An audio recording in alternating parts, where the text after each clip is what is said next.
Muy buenas tardes a todos. Gracias por estar una vez más en nuestro espacio Zoom de SportHorse, algo que arrancamos este año que la pandemia nos obligó a transformarnos y acá estamos ya cumpliendo el año, terminando con la última charla del cronograma de la parte técnica, porque dejamos la del último jueves del año del mes de diciembre para hablar un poco de historia, algo diferente, con un historiador, un periodista. Pero hoy tengo el gusto de terminar el año con una colega de acá de la Ciudad de La Plata, del Hospital Escuela, Mariel Fresa, que ya está entre nosotros. Es médica veterinaria desde el 2011, egresada de la Facultad de La Plata. Trabaja en el Hospital Escuela de la Facultad. Es especialista en diagnóstico de laboratorios y desarrolló su tesis del tema que nos va a hablar hoy de lavaje broncoalveolar. Está trabajando su doctorado en el tema de asma equino, así que me pareció más que importante el tema y espero que les guste la disertación. Ella me estuvo mostrando y creo que va a ser muy, muy buena. Mariel, te habilito el micrófono o habilitate vos el micrófono como quieras y todo tuyo. Las preguntas las dejamos para, si quieren a través del chat, si quieren me levantan la mano, como quieran lo vamos organizando. No hay problema por eso. Bueno, perfecto. Buenas tardes a todos. Gracias por la introducción y gracias por invitarme a formar parte de este ciclo de charlas. No sé si ya se ve bien la presentación. Sí, se ve bien. Perfecto. Bien, perfecto. Bueno, hoy vamos a estar hablando del lavaje broncoalveolar, que es una de las dos principales técnicas que tenemos para la toma de muestra de las vías aéreas inferiores. Y con esto en mente, quiero arrancar la charla diferenciando las dos principales técnicas, el lavaje broncoalveolar del lavaje transtraqueal. Principalmente vamos a encontrar que tenemos una buena correlación con la histopatología pulmonar de lo que es el lavaje broncoalveolar, pero no así del lavaje transtraqueal. Y esto va a ser muy importante para el tipo de patologías que vamos a tratar de diagnosticar, ¿sí? La segunda diferencia es que, como lo muestra el dibujo, mientras que el lavaje broncoalveolar va a representar solo un segmento del pulmón lavado, como vamos a ver más adelante, nosotros ingresamos con el endoscopio o con la sonda hasta hacer tope, y eso significa que solo vamos a obtener una muestra de una pequeña porción del pulmón, de uno de los dos pulmones. Mientras que el lavaje transtraqueal, al ingresar por aproximadamente la parte más distal del tercio medio del cuello, vamos a obtener una muestra que más o menos la vamos a tomar de esta región, que es en la entrada del pecho, donde se va a formar una pequeña pileta de líquido, y esa sí va a ser representativa de todo el pulmón y de los dos pulmones, porque gracias al barrido mucociliar, las células y las secreciones se van a concentrar en esa porción, ¿sí? van a dirigirse hacia la tráquea, las que de todo el pulmón.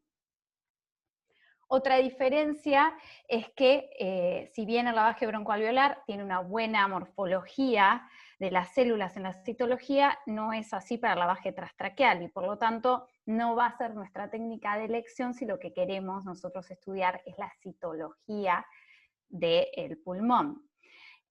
¿Por qué? Porque vamos a tener mayor cantidad de moco y las células van a estar más degeneradas. Esto nos va a dificultar muchísimo al momento de mirarlo al microscopio. Se puede hacer y se hace, pero no es lo recomendable. Y una diferencia no menor es que el lavaje broncoalveolar no nos permite el cultivo bacteriológico, por la simple razón de que, por más de que usemos una sonda estéril, al ingresar por la nasofaringe, vamos a arrastrar la flora normal de esta zona y sí o sí la muestra va a estar contaminada. Entonces nuestra muestra deja de estar estéril y por lo tanto no la podemos usar para cultivo. Ahora, el lavaje transtraqueal, al ingresar, como dijimos, a la mitad del cuello, esta región la pasamos de largo, ¿sí? No la tocamos para nada y por lo tanto la muestra es estéril, ¿sí? Y nos permite realizar el cultivo bacteriológico. Esto no significa que la tráquea sea estéril. Y la lectura de este cultivo bacteriológico se tiene que hacer con criterio, hay ciertas pautas que no vienen a la charla de hoy, pero sí hay que saber que el lavaje broncoalveolar yo no lo puedo mandar a analizar para un cultivo bacteriológico porque probablemente me dé falsos positivos, ¿sí? Mientras que el lavaje transtraqueal sí, y es más fácil de interpretar. Con esto en mente, para seguir en este cuadro trato de plantearles las opciones y cuándo voy a elegir qué tipo de toma de muestra a tomar, qué técnica. Nosotros cuando hacemos la anamnesis, hacemos el examen físico de nuestro caballo, de nuestro paciente, sospechamos de una enfermedad respiratoria baja, y ahí en ese momento es donde tenemos que decidir si se trata de una inflamación pulmonar focal o difusa. Cuando hablamos de algo focal, generalmente nos vamos a referir a una infección como una neumonía o un absceso pulmonar, y en ese caso, como dijimos que el VAL lava solo una pequeña porción del pulmón, lo que nos va a convenir es el lavaje transtraqueal, porque probablemente puede suceder que la porción que yo lave con el lavaje broncoalveolar esté sana, ¿sí? Y me dé un falso negativo. Entonces, en este caso, realizo un lavaje traqueal porque además nos permite el cultivo. Ahora, teniendo en cuenta el paciente en sí, si es un paciente estable que tolera la sedación, podemos realizar cualquiera de las dos técnicas. Yo hasta ahora venía hablando del lavaje transtraqueal, pero también se puede hacer por vía endoscópica, y en este caso lo puedo realizar por cualquiera de las dos.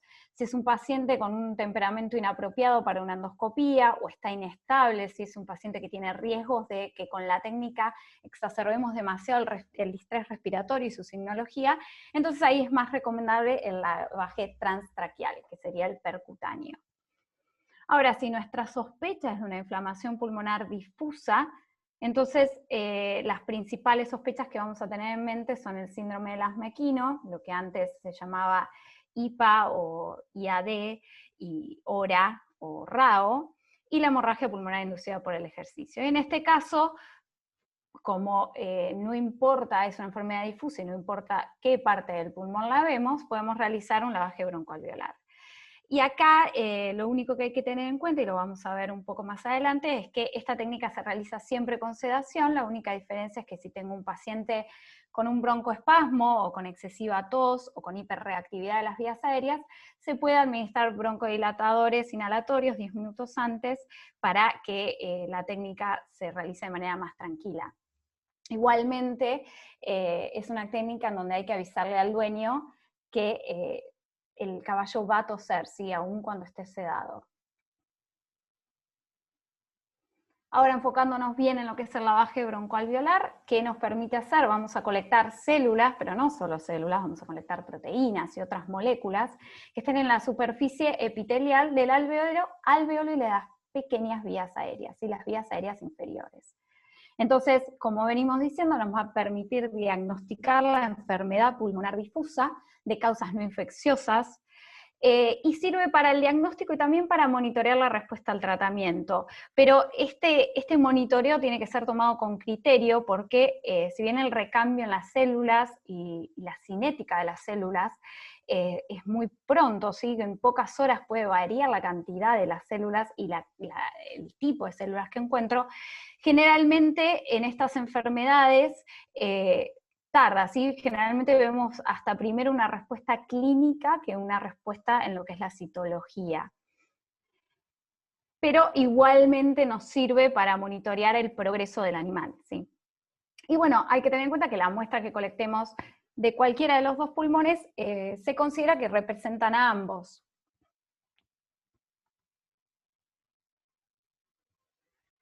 ¿Qué indicaciones vamos a tener? Va a sonar repetitivo, pero es algo que tiene que quedar muy en claro. Problemas respiratorios, las vías aéreas bajas, que cursen con signos como por ejemplo la tos, secreciones porollares, como por ejemplo secreciones mucopurulentas, mucosas, que nos indiquen una enfermedad alérgica como el asma. También en caso de epistaxis por el esfuerzo, disnea y baja en el rendimiento deportivo, o como vemos en esta foto, donde se ve claramente la línea de esfuerzo, un signo muy característico de enfermedades crónicas respiratorias, como por ejemplo el asma severo o lo que antes se llamaba RAO o hora. Así como tenemos indicaciones, vamos a tener las contraindicaciones, y esto va a ser cualquier caballo que no esté estable, ¿sí? Un caballo con una marcada taquipnea, una marcada dificultad respiratoria, disnea, mucosas cianóticas, debilidad, hipotensión, arritmias, una hipoxemia significativa o una tos paroxística. No es que no pueda realizar la técnica, sino que tengo que estabilizar al paciente primero antes de realizar la técnica, ¿sí? Porque lo vamos a someter a una sedación y porque al ingresar con la sonda y realizar la técnica vamos a estar causando cierta irritación, ¿sí? Y ya vamos a estar estimulando los receptores de la tos y causando cierta broncoespasmo como para agravarlo. Las complicaciones de esta técnica realmente son mínimas y no son muy frecuentes. Se puede producir una leve inflamación o hiperemia de la mucosa. La hemorragia pulmonar generalmente es iatrogénica, ¿sí? Al momento que ingresamos con la sonda o con el endoscopio. Una tos transitoria, lo mismo se ha descrito fiebre transitoria de no más de 24 horas, sin progresar a más que eso. O en casos muy extraños se puede producir una infección iatrogénica pulmonar. Por eso se recomienda que el caballo quede en reposo 24 horas, monitorearlo, y si no presenta fiebre, no presenta ningún otro tipo de signología que nos indique que pasamos a que podríamos llegar a tener una infección pulmonar, puede ir ya ejercitando hasta llegar al ejercicio máximo a las 48-72 horas. De vuelta son raras las complicaciones, ¿sí? No se ven frecuentemente. Es una técnica bastante segura y práctica para realizar a campo. Ahora, yo les vengo repitiendo una y otra vez el endoscopio y la sonda. Hay dos maneras de realizar esta técnica. Sí, la técnica ciega sería con la sonda broncoalveolar, y ahí lo más común es que nosotros ingresemos al pulmón derecho por la misma anatomía de la tráquea, que va de manera más recta hacia el bronquio principal derecho, ¿sí? Y generalmente terminamos en el área caudo-dorsal y alrededor de un bronquio de cuarta, quinta, hasta sexta generación, dependiendo del diámetro de la sonda, ¿sí? Con la que tratemos. Cuanto menor el diámetro, más lejos vamos a llegar. Y también del tamaño del caballo. Con respecto a la técnica endoscópica, vamos a necesitar un endoscopio flexible, y la realidad es que necesitamos mínimo un endoscopio de 2 metros, hasta 3 metros les diría, dependiendo del tamaño del animal también, porque tenemos que ingresar hasta hacer tope para poder realizar este lavaje. Entonces, el endoscopio que más se usa, que es el de las vías aéreas superiores, en este caso no nos serviría, ¿sí? La ventaja que tiene el endoscopio es que claramente puedo seleccionar el sitio que voy a lavar y además puedo realizar la inspección ocular de todas las vías aéreas, inclusive las vías aéreas superiores. Y además de las vías aéreas superiores, puedo evaluar el estado de la mucosa de la tráquea y de los bronquios, si hay hiperemia, si hay secreciones, esas secreciones, si hay moco o sangre, y de qué tipo son, qué cantidad, ¿sí? Eso todo nos va a ayudar también para el diagnóstico de estas enfermedades, especialmente también del asma. Ahora les voy a mostrar el procedimiento para realizar el lavaje. La realidad es que hay mucha variación en la técnica, en la bibliografía, no hay un método estandarizado, y ese es uno de los principales problemas que tiene esta técnica. Actualmente, grupos de profesionales alrededor del mundo formaron un grupo y están tratando de estandarizar esta técnica para que no solo a nivel de las investigaciones, sino poder ayudar a establecer también los rangos de referencia para diagnóstico de distintas enfermedades. Porque cualquier pequeña variación que nosotros hagamos en esta técnica puede tener una consecuencia después a la lectura de la citología, ¿sí? Bueno, los materiales que vamos a necesitar son la sonda o el endoscopio. En este caso son dos tipos de sondas distintas, pero básicamente iguales, ¿sí? Tienen en el extremo que vamos a ingresar el balón, ¿sí? Que siempre lo tenemos que chequear antes de ingresar, chequear que se insufle bien y que se mantenga insuflado. Y en el otro extremo tenemos para insuflar el balón, y lo que hacemos nosotros es colocar una llave de 3 vías para facilitar el lavado, ¿sí? Y bueno, y el endoscopio, que como ven es el endoscopio mucho más largo, ¿sí?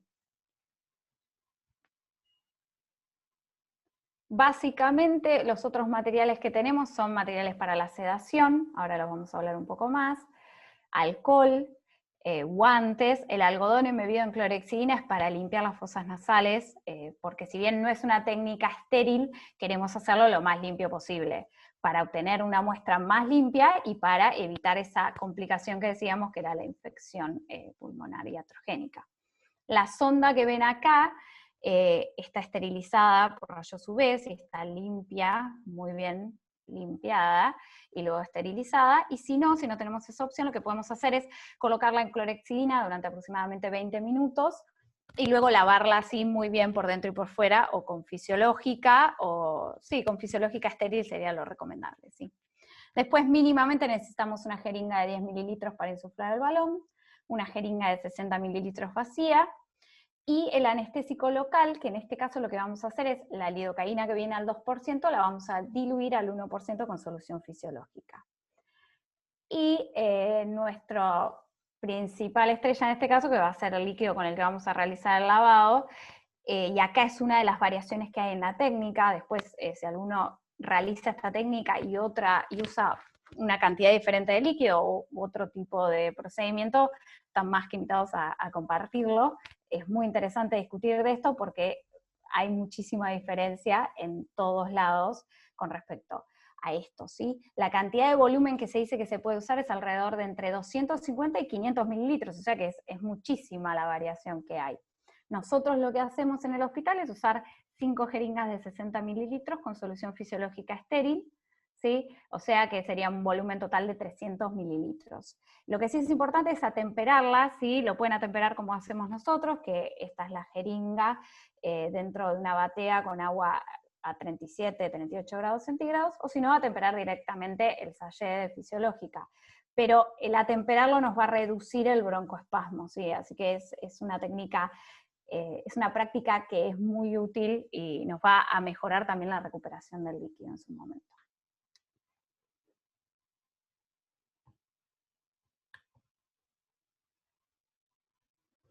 Con respecto a lo que es la preparación del paciente, idealmente lo vamos a realizar dentro de un brete, con el paciente claramente en estación, sedado y con mordaza. Estas son las instalaciones del hospital, ¿sí? Acá tenemos la mesa que vieron recién preparada, y esto nos permite mantener la cabeza del caballo extendida, apoyada, como ven acá. Con respecto a la sedación, vamos a usar alfa-2 agonistas. Lo más común que tenemos todos es la silacina, que además tiene propiedades broncodilatadoras, así que nos da ese plus. Y en caballos que tienen signología severa de asma, ¿sí? Que están con broncoespasmo, con hiperreactividad de las vías aéreas, lo mejor que podemos hacer es combinarlo con butorfanol, porque también tiene propiedades antitussígenas, ¿sí? Alivia la tos, y por lo tanto nos va a también permitir una técnica más tranquila y mejor recuperación. Y lo que les había dicho hace un ratito, en caso de pacientes con mucha tos y broncoconstricción, podemos realizar, darle broncodilatadores inhalatorios aproximadamente 10 minutos antes, que nos sirve para el procedimiento y además de forma terapéutica le va a durar varias horas. Y como último paso de preparación de nuestro paciente, como ya les dije, es higienizar las fosas nasales. Podemos usar algodón o gasas, jabón neutro, clorhexidina, pero sí tomar. También hay gente que limpia la boca, no viene mal, ¿sí? Y ahora lo que es en sí, la técnica es muy sencilla. Avanzo con la cabeza del equino extendida por el meato nasal ventral, pasando la nasofaringe, tráquea, y sigo avanzando hasta que hace tope. Esto es lo que quiero aclarar, la importancia del cuello extendido, ¿sí? Nos va a facilitar la entrada de la sonda a la tráquea, todo lo contrario a lo que nos vienen enseñando durante años para lo que es el sondaje nasogástrico, que sabemos que tenemos que doblarle la cabeza al caballo, esto es todo lo contrario, ¿sí? Y en el caso de que me vaya el esófago, lo correcto en realidad sería volver a arrancar el procedimiento de cero, ¿sí? O tenés que volver a poner la sonda 20 minutos en clorexidina, o si tenés otra sonda, perfecto, usás otra sonda. Entonces, parece tonto, pero este detalle de extenderle la cabeza nos puede facilitar bastante la técnica, si no tenemos que retrasar todo, ¿sí? Bueno, una vez que llegue a la tráquea, podemos reposicionar fácilmente el caballo, se puede quedar en la posición relajada de la cabeza y continúa avanzando hasta que calce en un bróquio. Sí o sí va a toser, todo caballo, no solo el asmático, que va a toser mucho más claramente, sino un caballo normal. Los receptores de la tos que nosotros encontramos en la primera porción de la tráquea en relación a la laringe y después en la carina, ¿sí? Que son los dos lugares donde más están concentrados, van a ser puntos donde cualquier caballo va a toser. Entonces, por eso preparamos nuestra lidocaína diluida. Cuando nuestro paciente tenga un ataque de tos y realice un acceso de tos, le vamos a poner aproximadamente 10 mililitros, y después vamos a ver que para eso estaba nuestra jeringa de 60 vacía, porque si pongo los 10 mililitros por la sonda, me va a quedar en el espacio muerto de la sonda, entonces necesito empujarlo con aire, ¿sí? Para lograr que llegue a la tráquea, y esperamos unos 30 segundos y continuamos avanzando. Esto lo realizamos así cada vez que el caballo tose. Llegamos, calza en un bronquio, hace la máxima resistencia, notamos que no podemos seguir avanzando, y ahí lo que hacemos es insuflar el balón, entre 5 o 10 mililitros de aire, dependiendo también del caballo, y con esto sellamos el lugar en donde nosotros vamos a realizar el lavaje.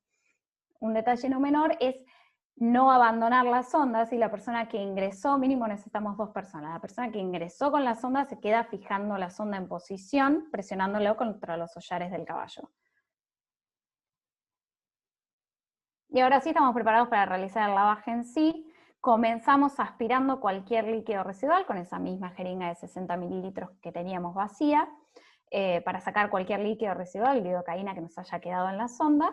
Y luego, en la técnica que nosotros realizamos, introducimos solución fisiológica en alícuotas de 60 mililitros. Es decir, cada jeringa introducimos a presión constante, lentamente y gentilmente, y una vez que terminamos de colocar el líquido, empezamos a recuperarlo de igual manera, ¿sí?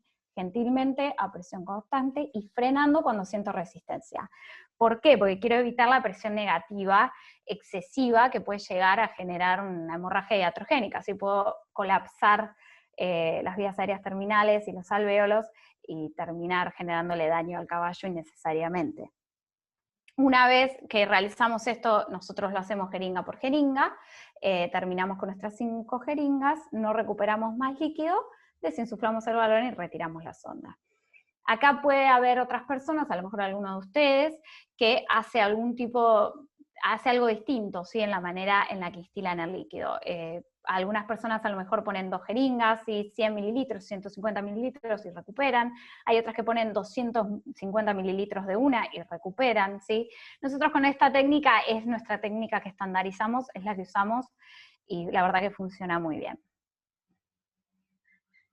Este es un pequeño video, nosotros tenemos en el canal de YouTube del Hospital Escuela de la Facultad, tenemos este video que hicimos mostrando lo que es nuestra técnica de lavaje broncoalveolar, está bastante actualizado del año pasado, y esto es una pequeña porción, ¿sí? El video incluye toda la técnica entera, por si les interesa esto que yo estoy hablando ahora.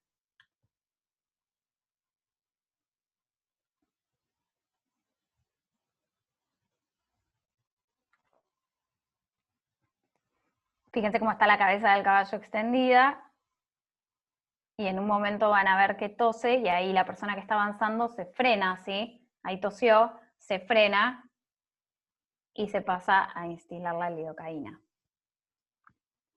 Eso es lo que yo les decía, ¿sí? Primero ponemos la lidocaína, 10 mililitros, y luego la vamos a empujar con aire, con esta jeringa de 60 que teníamos vacía. Continuamos avanzando.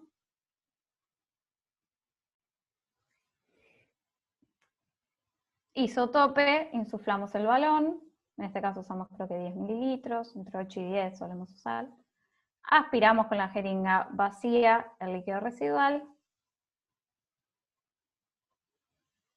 y comenzamos a instilar de a una las jeringas de 60 mililitros con solución fisiológica.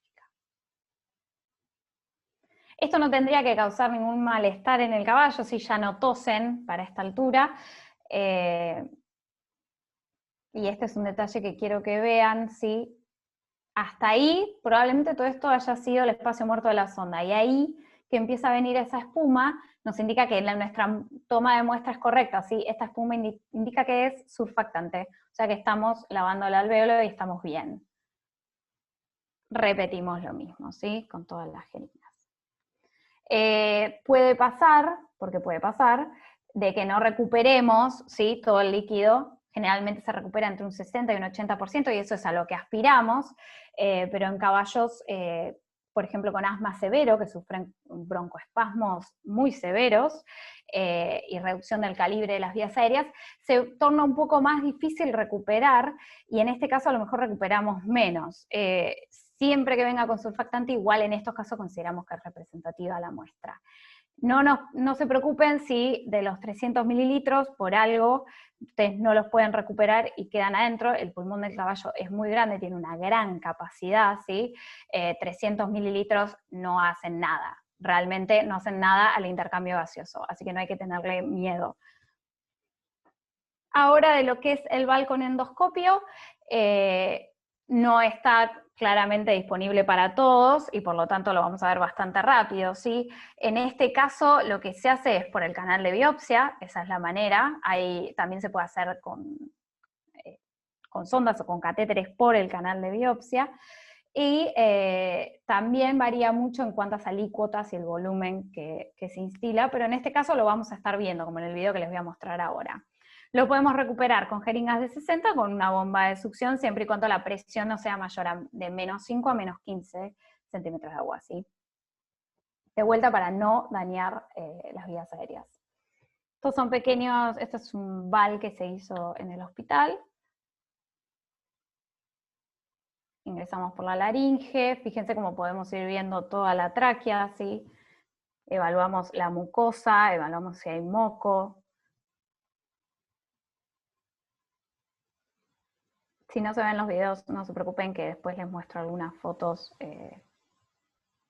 Pero bueno, claramente se frenaron porque están evaluando todo eso, ¿sí? Este video era larguísimo, claramente no se hace en 2 minutos, ¿sí? Y bueno, y ahí también un dato importante, podemos evaluar la carina, la bifurcación de la tráquea, ¿sí? En enfermedades como el asma severo a veces se encuentra que está engrosada, ¿sí? Con edema, eso nos puede dar un dato extra. Lo mismo que cuando vamos avanzando podemos llegar a ver signos de broncoespasmo, los anillos se ven hacia la luz, ¿sí? Entonces, todo es información extra.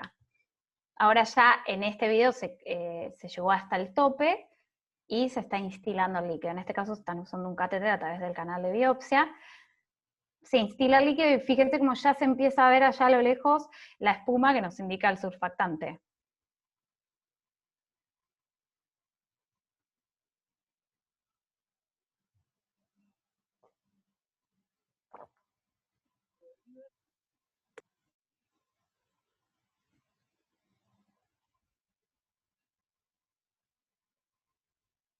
Bien, y en este video lo que vamos a ver es la recuperación, ¿sí? De la misma manera, con la sonda, a través del canal de biopsia, se recupera la muestra.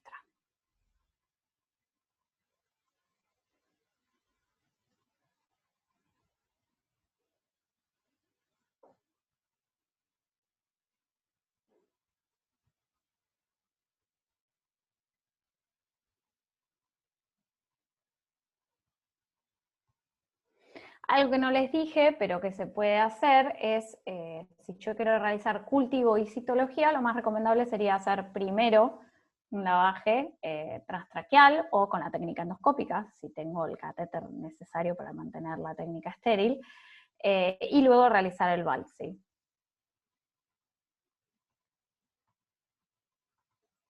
Estas son las fotos, por las dudas que no se haya visto bien el video, instilando el líquido y luego recupero, ¿sí?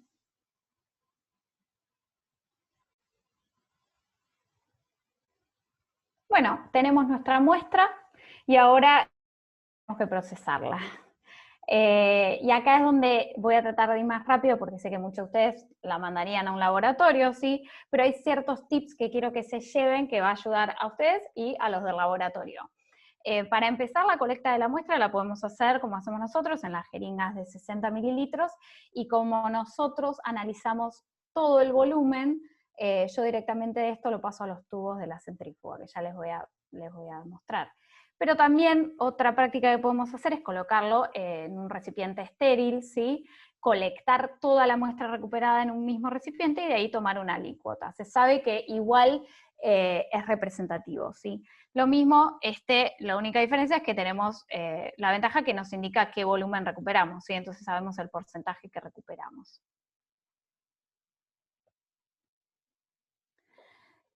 Ahora, la muestra, si no la voy a procesar en el momento, ¿sí? Lo tengo que colocar en un tubo de tapa roja, que son los que todos sabemos que no tienen anticoagulante, y uno de tapa violeta, que son los que tienen ETA.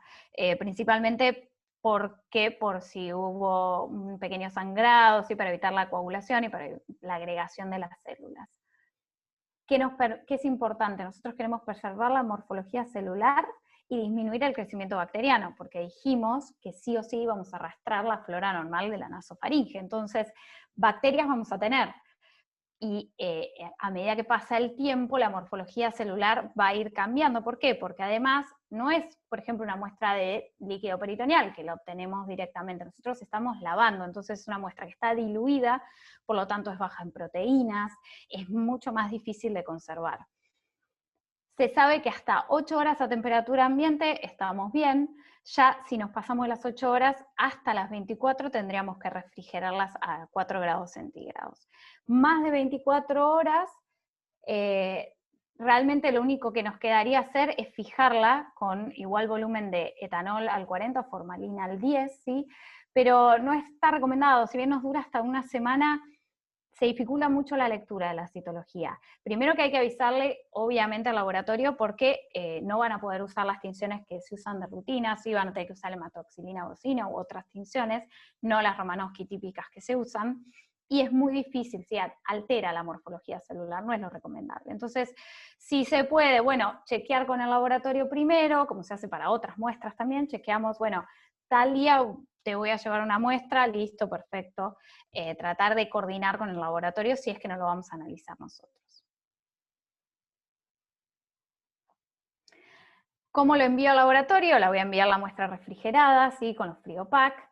Pero, y este es un dato que me gustaría que se lleven de esto, hagan un frotis, ¿sí? Por más de que no tengan una centrífuga. Si tienen una centrífuga, centrifúguenlo, genial. Si no, hagan un frotis directo, porque esto va a ayudar al patólogo, cuando lea, ¿sí? A distinguir los cambios que ocurrieron in vitro, mientras que la muestra fue transportada y llegó al laboratorio, y los que ocurrieron in vivo, ¿sí? Porque en ambos casos puedo ver degeneración de neutrófilos, y esa contaminación que era bacteriana puede proliferar y lo pueden empezar los neutrófilos, y nos va a parecer que es una infección y realmente no es, sí, es una contaminación y un sobrecrecimiento. No hace falta teñirlos, sí, lo realizan con la misma técnica que les voy a mostrar ahora, que es la del frotis sanguíneo, la sencilla que todos saben hacer, con el extensor a 45 grados, sin hacer excesiva presión. Lo que sí, conveniente, secarla lo más rápido posible, o con la mano, o sí, lo ideal sería con un ventilador. Lo antes que lo podamos secar, lo mejor nos va a salir la citología después. No la envío en el mismo lugar que envío la muestra refrigerada, ¿sí? Estos frotis van a temperatura ambiente. Bueno, y esto vamos a ir un poco más rápido, ¿sí? Se puede, cuando nosotros recibimos las muestras, o si la van a procesar ustedes, se podría llegar a filtrar. Realmente se hace solo si hay muchísima cantidad de moco o partículas muy grandes. Si no, no es recomendable, y a mí particularmente me gusta examinar el moco, creo que nos da muchísima información, entonces no lo filtro. El paso siguiente, como es una muestra diluida, la vamos a tener que centrifugar. Si tenemos en el laboratorio citocentrífugas, genial, espectacular, se ve mucho mejor la citología, y si no, la podemos realizar con macrocentrífugas, ¿sí?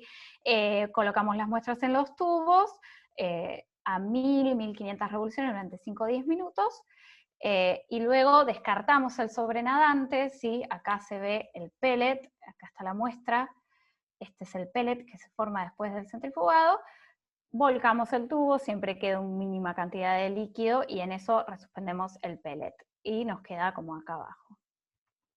De esto se realizan extendidos, ¿sí? Con la misma técnica de frotis sanguíneos, o si yo veo que la muestra no está muy concentrada o había pocas células, puedo simplemente colocar una gota e inclinar el portaobjetos y me va a quedar un extendido mucho más concentrado. Sí, hagan entre 4 y 8 extendidos, ¿sí? Aunque coloreen después solo 2 o 3, y séquenlos rápido. Esto lo aprendí. Lo aprendí con el tiempo. Sé que lo rápido que hace la diferencia. Todo perfecto. Y por último, la tinción, ¿sí? Las tinciones que vamos a usar son MyBrumol Gemsa, Right Gemsa, Metanol Gemsa, no las Romanowski rápidas, que son las que conocemos más, el Diff Quick o la T15, porque realmente no tiñen bien los gránulos de los mastocitos, y principalmente para una de las patologías que estudiamos, que es el asma, es bastante importante saber si estas células están aumentadas. Los portaobjetos, los extendidos que realizamos que no teñimos, después cuando nosotros analicemos las muestras, capaz que decimos, uy, veo bacterias, puedo realizar un gram con los que dejé sin teñir, o puedo realizar para teñir la hemosiderina con un azul de Prusia de Perl, o teñir los gránulos de los mastocitos con un azul de toluidina, ¿sí? La evaluación de la muestra, para arrancar, siempre hago un examen macroscópico, y después sí pasamos al examen microscópico y la citología. Al examen macroscópico es muy sencillo, lo pueden realizar ustedes al momento en que sacan la muestra y les van a dar ya bastante información, ¿sí? Mirarlo a contraluz, girar la jeringa, si es que usaron la jeringa, medir el volumen recuperado, que ya lo hablamos, ver el color, el olor. Claramente una muestra normal no tendría que tener olor, si es olor pútrido ya nos está indicando algún tipo de infección. La turbidez, ¿sí? Que podemos llegar a ver flóculos, moco. La turbidez nos va a indicar que hay células, hay detritus celulares o partículas en suspensión. Y la presencia de espuma, que tiene que estar sí o sí siempre, dijimos que nos indicaba que la muestra era correcta. Esto sería un líquido normal, ¿sí?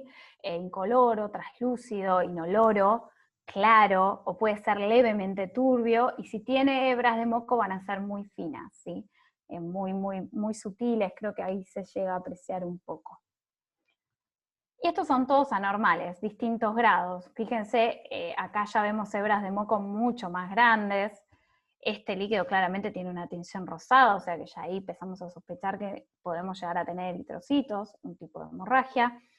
Este tiene los flóculos de color, ¿sí? Se ve bastante translúcido, pero tiene los flóculos de color rosa, rojo.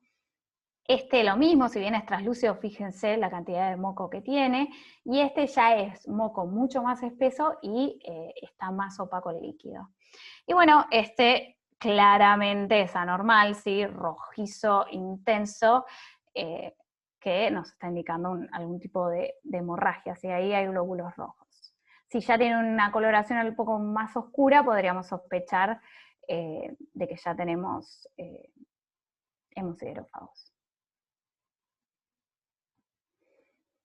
Con respecto a lo que es el examen microscópico, el recuento celular total no se usa de rutina, justamente por lo que les vengo diciendo, que la muestra es diluida, entonces hay que realmente analizarlo con cautela. Se puede realizar de manera manual con la cámara de Neubauer o con las máquinas, ¿sí? Automáticas, pero bueno, realmente hay que saber interpretarlo, y hay mucha variación en la bibliografía sobre lo que es normal.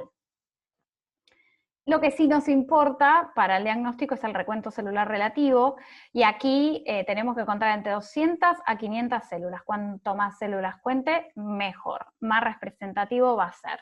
Porque hay células como los mastocitos y los eosinófilos que van a encontrarse en pequeñas cantidades. Entonces, cuanta más cantidad de células lea, más chances voy a tener de encontrar estas células, y sus aumentos son bastante importantes de detectar. Se examinan si tenéis 2 portaobjetos, se examinan los 2, en menor y en mayor, elegimos el que creemos que es más representativo, y vemos si hay diferencias, si hay discrepancias dentro del mismo preparado para tratar de incluir todo al momento de leerlo.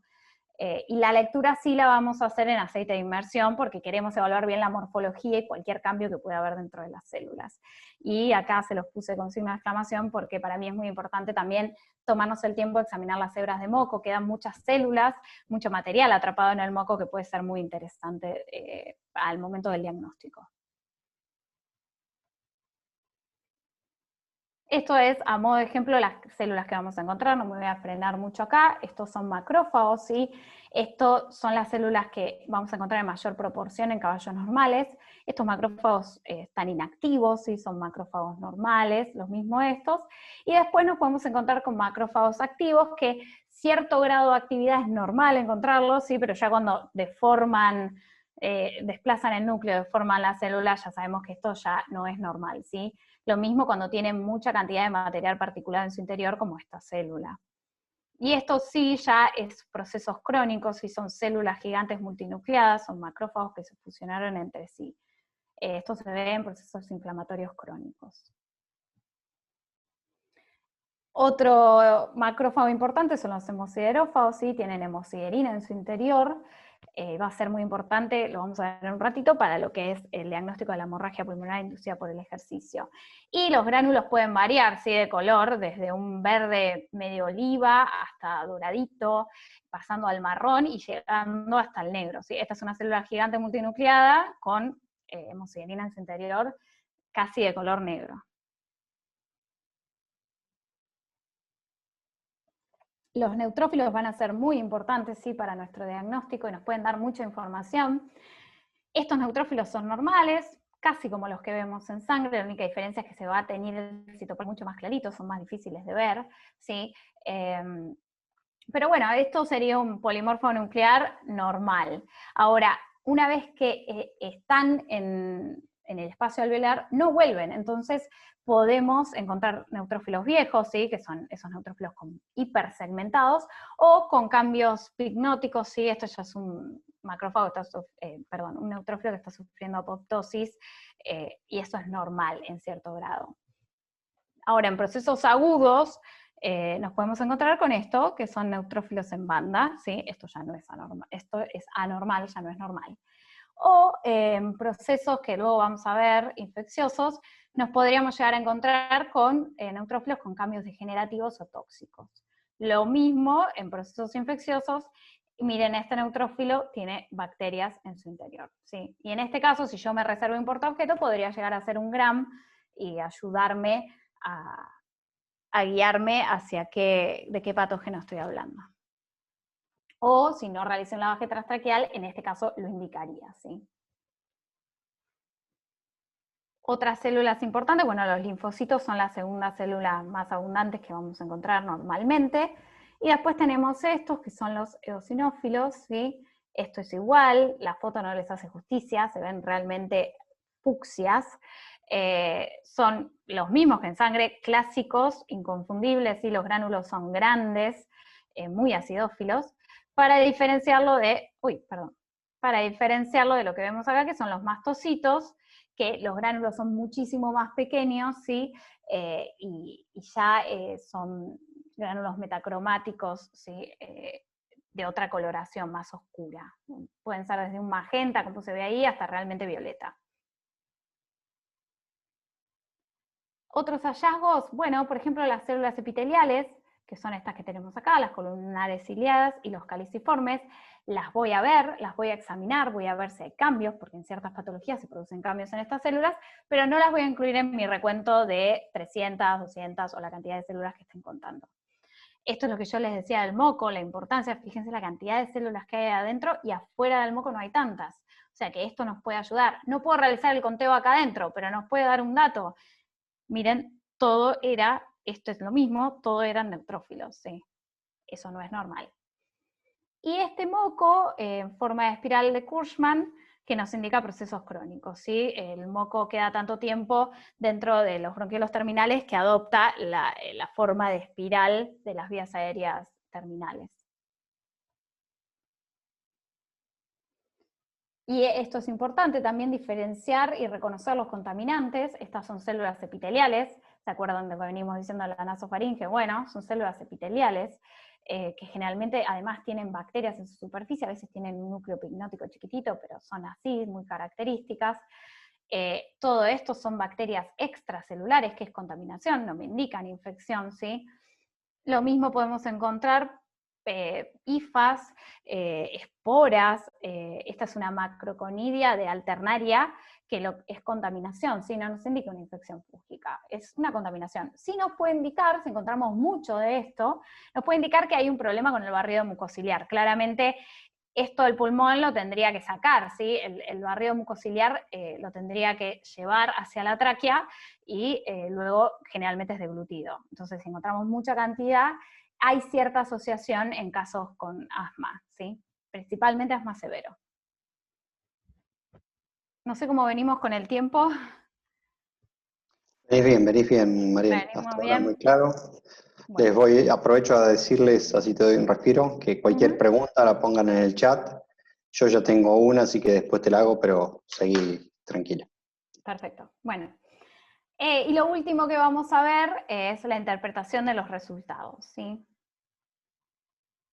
Valores normales. Yo ahí les pongo el consenso del 2016 de la CVIM, porque a partir de ese consenso, ¿sí? Que era en realidad de inflamación de las pequeñas vías aéreas, se pasa a partir de ese momento, se toma la decisión de cambiar la nomenclatura, pasar a llamarla asma, síndrome del asma equina o asma equino, y en este mismo consenso nos indican las pautas para su diagnóstico.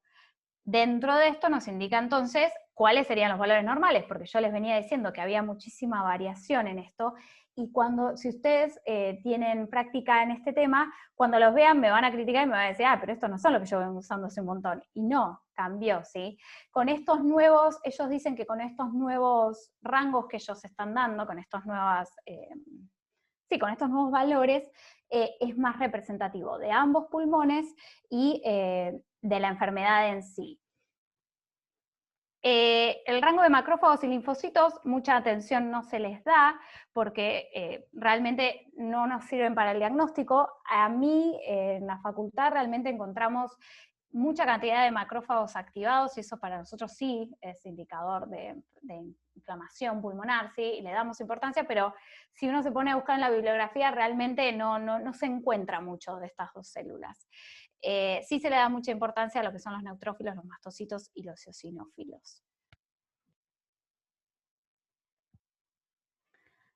En caso de hemorragias pulmonares, en el momento, ¿sí? Si es reciente, vamos a encontrar claramente eritrocitos libres, como se ven acá en la foto, ¿sí? Ya cuando empiezan a pasar 24 horas poshemorragia, empezamos a encontrar eritrofagocitosis, que es simplemente un macrófago con eritrocitos en su interior, ¿sí? Y esto se puede recuperar tanto los eritrocitos como las imágenes de eritrofagocitosis hasta 14 hasta 21 días después de la hemorragia, ¿sí? Ahora, cuidado, porque nosotros con la misma técnica muchas veces causamos una hemorragia pequeña y atrogénica, y ahí sí vamos a seguir encontrando eritrocitos libres. Nada más que, bueno, el sobrenadante va a ser claro, no va a haber hemólisis, y si la procesamos rápido, lo conservamos bien la muestra, tampoco tendríamos que encontrar eritrofagocitosis, ¿sí? Ahora, para lo que es el diagnóstico de la hemorragia pulmonar inducida por el ejercicio, sabemos que estamos a la búsqueda de los hemosiderófagos, ¿sí? Es la forma que tenemos, la forma más sensible para detectar un grado 2 de hemorragia pulmonar inducida por el ejercicio. Nos permite además detectar pequeñas cantidades de sangre, ¿sí? Y por una larga cantidad de tiempo. La endoscopía generalmente la tenemos que hacer cerca del momento del ejercicio. La lavaje broncoalveolar nos permite, ¿sí? Lo puedo realizar hasta 4 semanas después, meses después, ¿sí? Y puedo encontrar hemosiderófagos. Se calcula que los hemosiderófagos empiezan a aumentar a la semana del episodio, ¿sí? Del ejercicio del episodio de sangrado, y se mantienen en niveles altos por 3-4 semanas. Eso no significa que a las 4 semanas no voy a encontrar hemosiderófagos, sino significa que se empiezan a caer en la proporción, pero igual puedo seguir encontrando por hasta 3 meses, ¿sí? importante, igual no es exclusivo a la hemorragia pulmonar inducida por el ejercicio. Cualquier otra causa que cause hemorragia pulmonar nos va a dar la presencia de hemosiderófagos. Se habla de una proporción de más del 20% de hemosiderófagos macrófagos como diagnóstico de hemorragia pulmonar inducida por el ejercicio, y el score de hemosiderina realmente no se usa, así es a nivel investigación, donde de 300 hemosiderófagos calculan la cantidad de hemosiderina que tienen adentro, o sea, esto por computadora, claramente, muy sofisticado, pero no práctico para nosotros.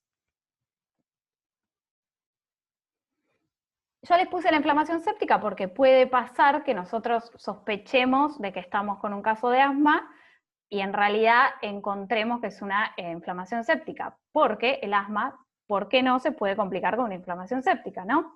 Entonces, aún así tengo que tener en cuenta que, de vuelta, generalmente son procesos localizados, no difusos, o sea que no puedo ir buscándolo, sino va a ser mi principal indicación para realizar la técnica, y que caballos con inflamación séptica y no séptica podrían llegar a tener una citología muy similar, ¿sí?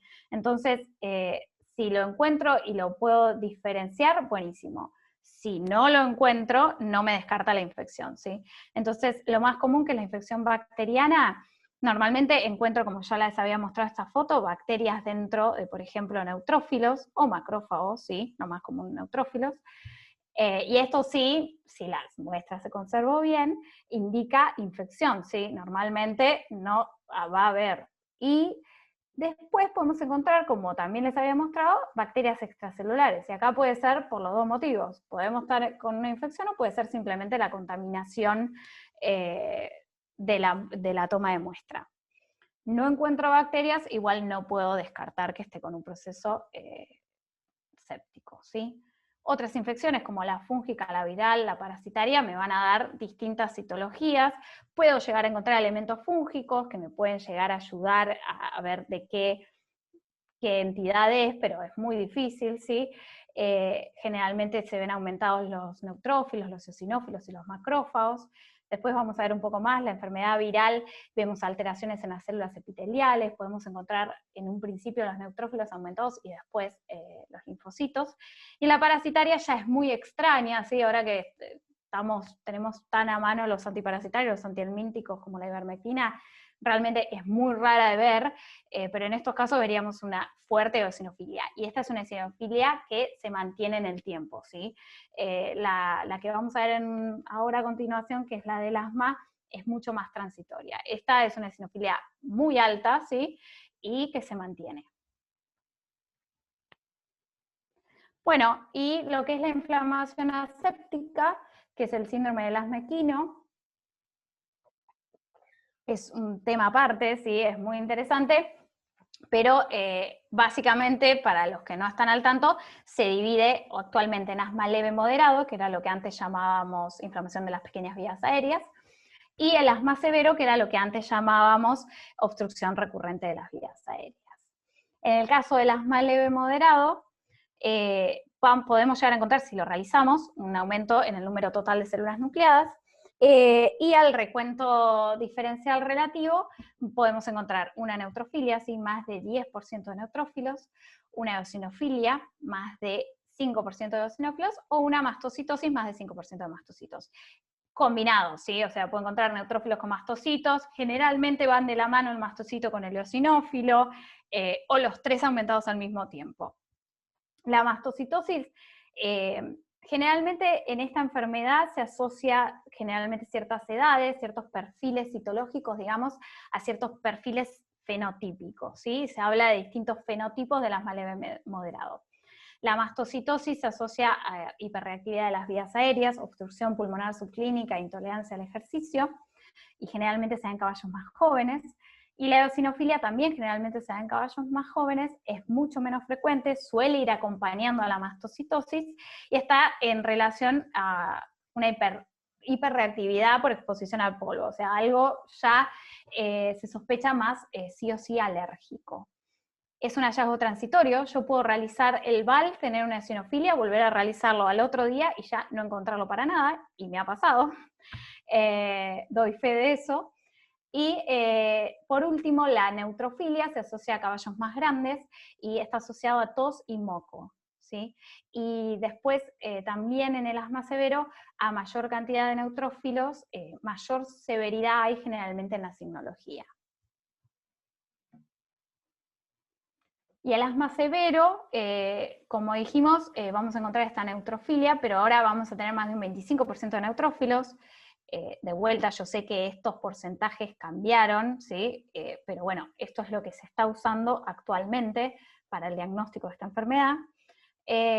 Por lo tanto, si aumentan los neutrófilos, claramente otras células tienen que disminuir y van a ser las que antes estaban en mayor proporción, los linfocitos y los macrófagos. Vamos a encontrar, como yo les venía diciendo, los espirales de Cushman en procesos crónicos, con gran presencia, con gran cantidad de moco por mucho tiempo. Y después otros hallazgos, vamos a encontrar células epiteliales hiperplásicas, aumento en el número de células caliciformes, y esto se va a dar por los cambios remodelativos que se producen en esta enfermedad, ¿sí? Vamos a recuperar probablemente menos surfactante y menos cantidad de líquido por el broncoespasmo que tienen estos animales.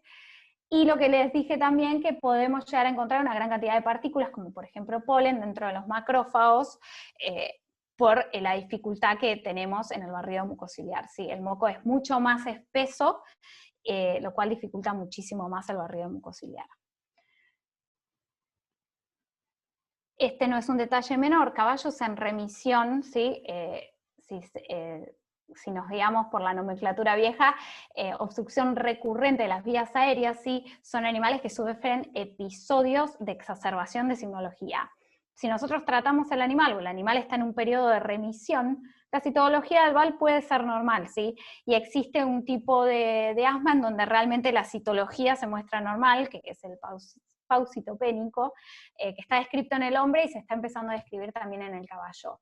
También puede pasar que la mayoría de los neutrófilos queden dentro del moco, ¿sí? Entonces, en realidad la citología nos da dentro de valores normales o menores al 25%, cuando en realidad es mucho mayor la cantidad de neutrófilos que hay. Algo que se puede hacer es, si realmente queremos diagnosticar a este caballo, es someterlo a un ambiente alérgeno, ¿sí? Se sabe que tiene una gran, o sea, se sabe por investigaciones que el asma severo es una enfermedad alérgica, ¿sí? Causada por el ambiente, entonces podemos someterlo a un ambiente, por ejemplo, con mala cama, o alimento con mucho polvo, o de mala calidad, durante 4 horas, ¿sí? Y no solo va a exacerbar la signología, sino que también la citología, sino que también la citología se va a ver afectada, ¿sí? Y esto es a modo resumen, para ver si logro que quede un poco en claro, cuando vemos, según qué célula aumenta, qué nos puede estar indicando. Como dijimos, los neutrófilos los vamos a encontrar en ambas formas de asma. El detalle no menor es que son neutrófilos no tóxicos, no degenerados, ¿sí? Mientras que en los que son los procesos infecciosos son neutrófilos tóxicos que pueden tener bacterias intracelulares. En la infección viral aguda también podemos encontrar neutrófilos, pero es más variable, generalmente no suelen estar tóxicos. Sí podemos encontrar macrófagos espumosos, igual si los encontramos no significa que sí o sí sea una enfermedad viral. Y por eso yo les decía que era importante ver las células epiteliales columnares ciliadas, porque en estas enfermedades generalmente se produce la pérdida de cilias. Si yo realizo un VAL, puede ser que si vuelvo a lavar la misma porción del pulmón, vea mayor proporción de neutrófilos, ¿sí? A ver, ahí dice menos de 7 días, se puede hacer a las 48 horas, es muy raro realmente causar una inflamación tan grande, pero bueno, es al tener en cuenta. Los eosinófilos, como dijimos, pueden aumentar por parasitosis pulmonares, que va a tener un alto porcentaje. Si ven las larvas, buenísimo, ya tienen el diagnóstico, es muy raro de ver. Hay una entidad que es la eosinofilia pulmonar idiopática, donde también vamos a tener gran cantidad de eosinófilos, y el asma leve moderado, ¿sí?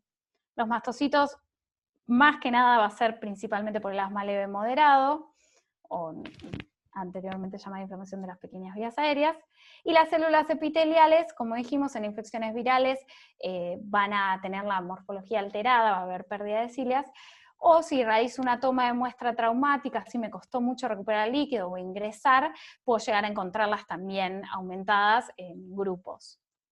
Y por último, los eritrocitos y los hemosiderófagos, ¿sí?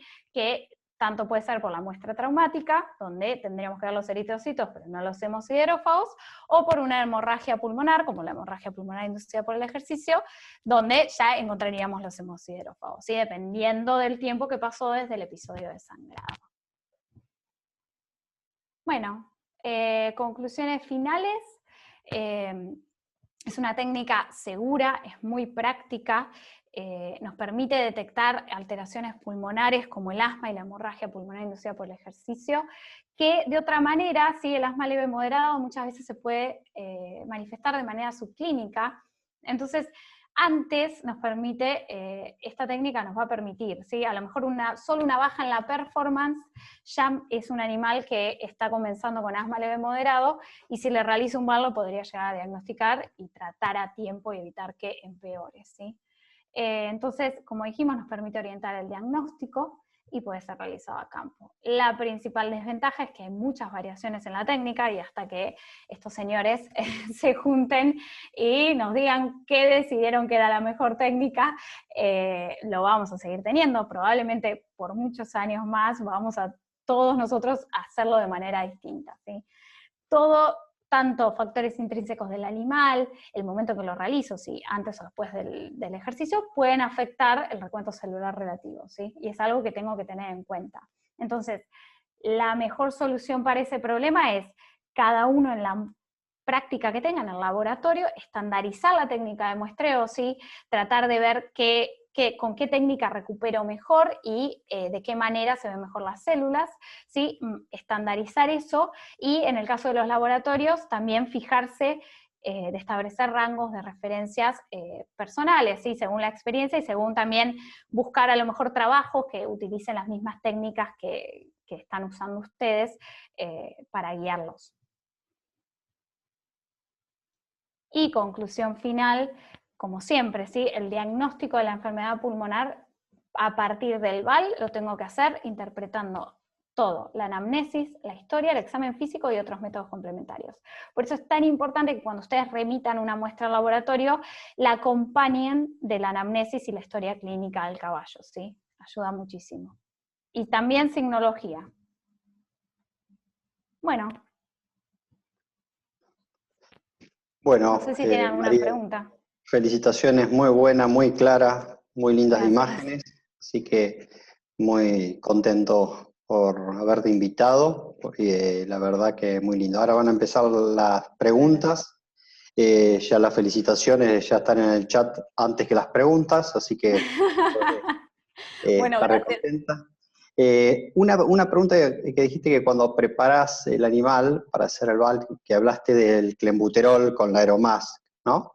Viste que acá en Argentina no se usa el inhalatorio porque no tenemos tanto, entonces se puede usar el inyectable o el oral de los que hay, porque la pregunta es esa, porque sé que en Estados Unidos y en otros lados se usa el inhalatorio, pero por eso venía mi pregunta. Sí, en esos casos la realidad no es el clenbuterol el que usamos inhalatorio, sino que tendría que ser como el albuterol, ¿sí? Sí. Que son de humana. Claramente no tenemos Sí. nosotros en el mercado veterinario, no tenemos. Si usamos el de humana es caro, sí, lo sé, es lo Sí. ideal.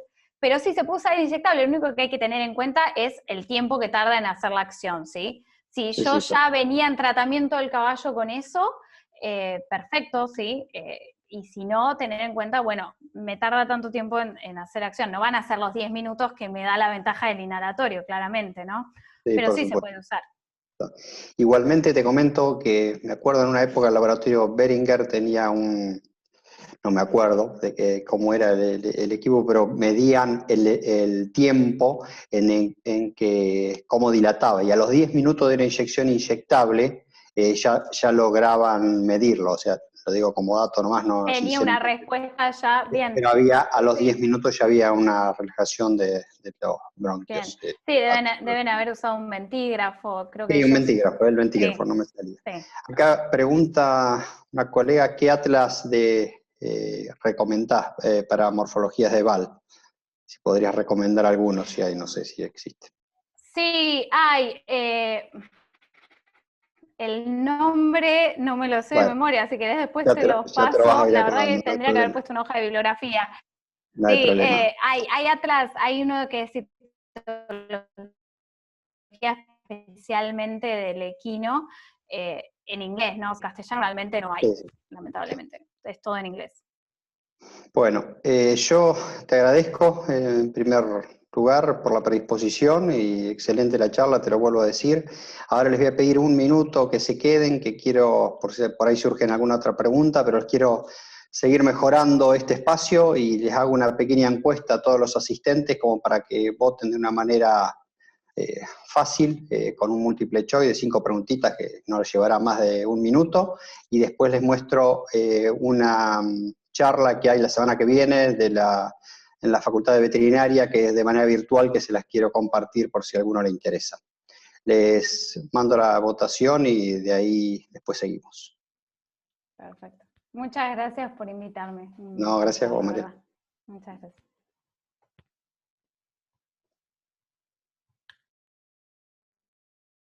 Tengan en cuenta que son varias preguntas, vayan cursando hacia abajo el cursor para verlas.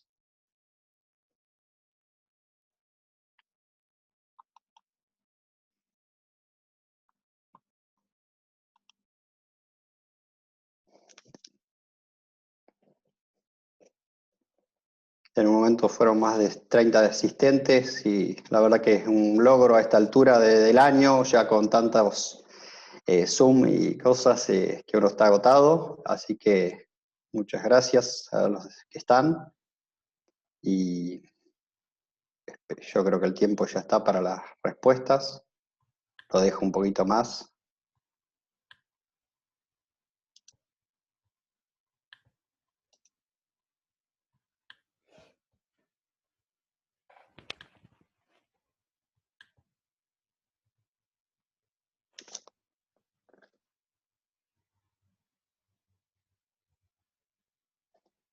Quedan algunos más que están votando y ya terminamos.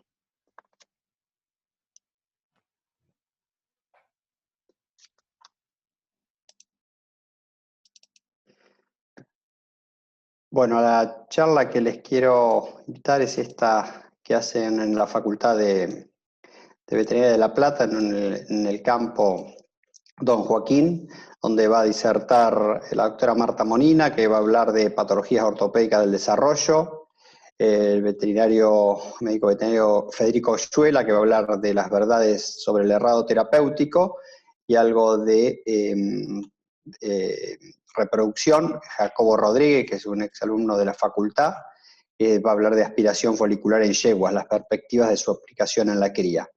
Los invitamos a todos, es la semana que viene, el 11 y 12 de diciembre, de 17 a 21 de manera virtual. Se pueden inscribir a través de la facultad y están los mails en la planilla, si no nos comunican a nosotros y nosotros los podemos derivar. Bueno, si no hay más preguntas, le agradecemos estar otra vez y un gusto, Mariel, ya nos veremos post pandemia, esperemos, y antes que Sí, termine el año. esperemos Así que que sí. muchas gracias y saludos a todos. Muchas gracias a todos. Solo felicitaciones, preguntas no entraron, así que ha sido muy, Bueno, esperemos muy que sea claro. porque fue claro y no porque no entendieron O porque nada. los confundiste demasiado. No, no, no, para Claro, nada, me parece que no. son las dos opciones. Estoy revisando, pero no, preguntas no hay. Así que bueno, es todo. Muchas gracias. Adiós. Bueno, chao, Chao, chao. gracias. Chao, chao.